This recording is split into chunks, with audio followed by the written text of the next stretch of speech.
ቲና ከዛ ቤት እንድትባረር የተወሰነ ቀናቶች ተሰጥቷታል። ሌላ ተጨማሪ ቀን ይሁን እንጂ ቲና አሁንም ቢሆን እኔ ምንም የፈለጋችሁትን ነገር ብታደርጉ እንኳን አልወጣም ትላለች። ትሁት እንግዲህ እኔ የረሳሻትን ትሁት እንዳላስታወስሽ እባክሽ ውጭልኝ ከዚህ ቤትም እንዲሁም ደግሞ ከኪችኑ እያለች ስታናገራን ነበረ።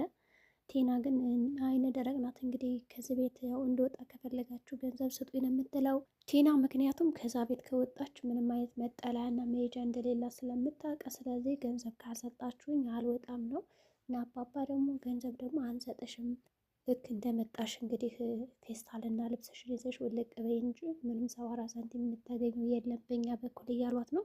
እሷ ደግሞ እንግዲህ በሰው ገንዘብ እዚህ ቤት የማይሆነ ነገር ሳልይዝ አልሄድም፣ አሁንም ቢሆን የካሌብ ሚስት ነኝ እያለች እንግዲህ መጎረሯን አልተወችም።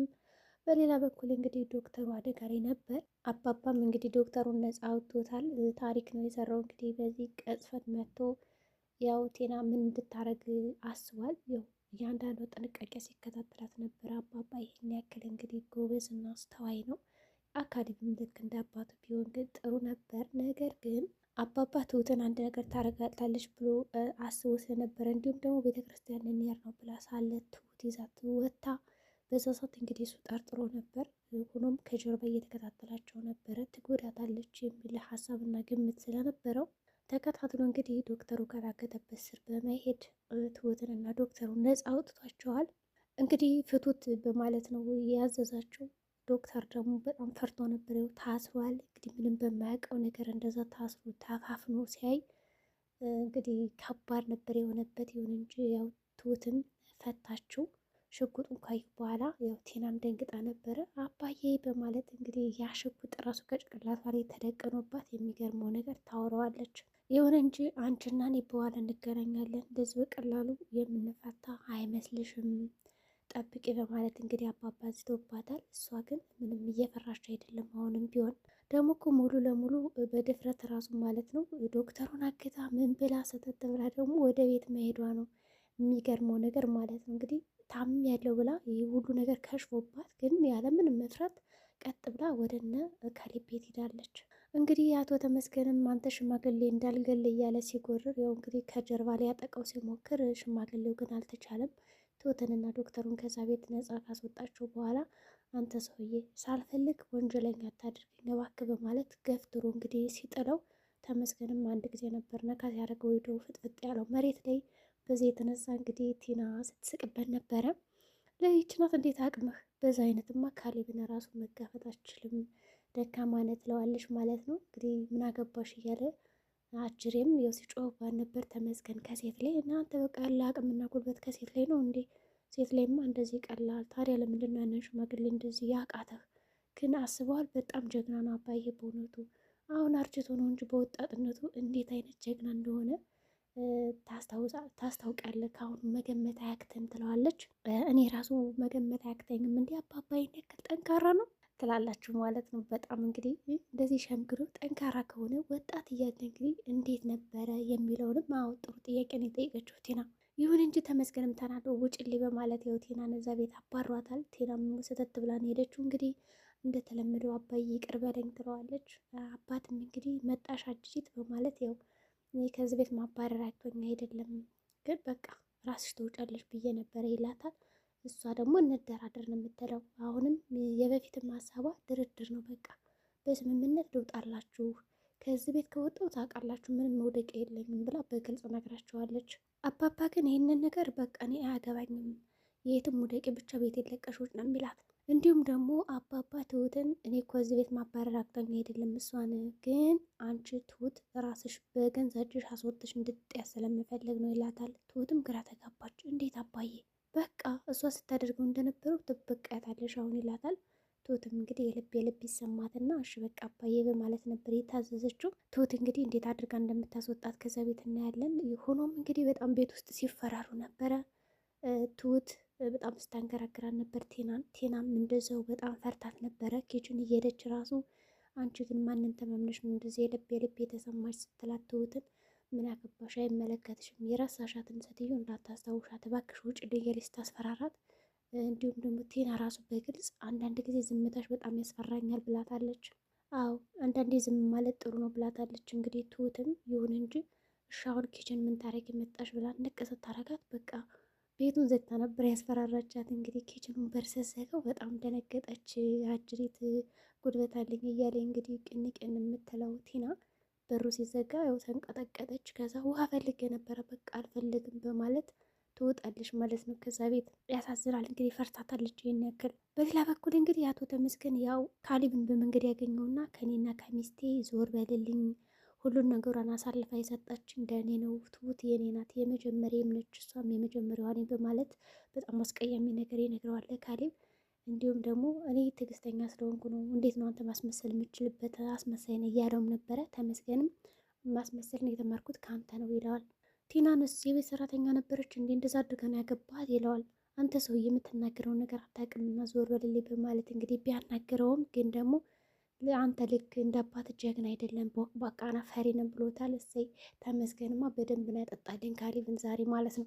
በቃ ፈሪ ነው፣ እውነት ነው እንዴ የታወቀ ነገር ነው እኮ። ብቻ እንግዲህ ካሌብም እኔ ትዕግስተኛ ሰው ነኝ መደባደብ አልፈልግም እንዳንተ ብሎ ንቆት ነበር ሄደው። በመንገድ ንቆት ከሄደ በኋላ ግን ከዛ ከቤት ከደረሰ በኋላ ከትሁት ላይ ነበር መተው የጮባት። ምንድነው አንቺ ልታስገድይ ነው እንዴ? ጎረምሳሽን አምጥተሽ ምናምን በወንበዴ ልታስደበድቢ ነው ብሎ በጣም ክብር የሚነካና ልብ የሚሰብር ቃል ተናግሯታል። ትሁትም በጣም አዘነች። ካሌብ ይሄ ንግግር በጣም ልብ ይሰብራል ትለዋለች። አይመለከተኝም ነው ያለው የሚያሳዝነው ነገር። በሌላ በኩል እንግዲህ አባባ ይህን ነገር ምንድን ነው ልታስገድለን እኮ ነው እያለ ካሌብም ያው ይናገራል። ተመስገን መንገድ ላይ አቁሞ እንዳስፈራረው ምናምን። አባትም አንተ የእኔ ልጅ ነህ እንዴ? አንተ እኮ አንድ ልጅ የኔ ነች፣ ጀግና መሆን ሲገባ እንደዚህ ትፈራለህ እንዴ? ምን አይነት ሰው ነው? በቃ እኔ እኮ ባላረጅ ኑሮ በቃ አንከባከባን ነበረ።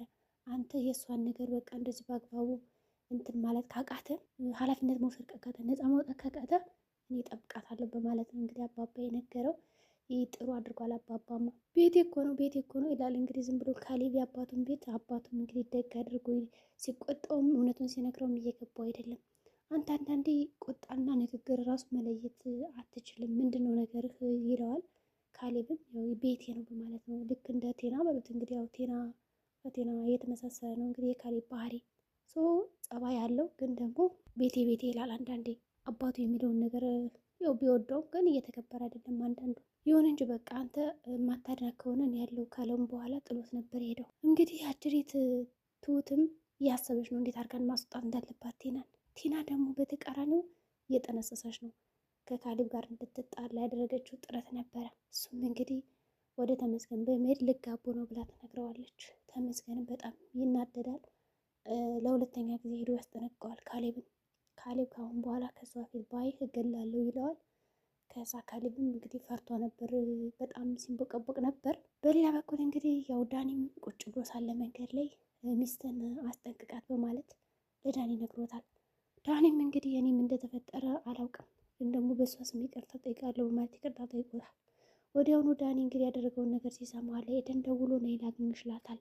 ኤደንም መጣች። ከመጣች በኋላ ምን ሆና ነው ስትለው ተጋጭተሻል እንዴ ከሰው ጋር እና ይቅርታ ጠየቅኩት ይላታል።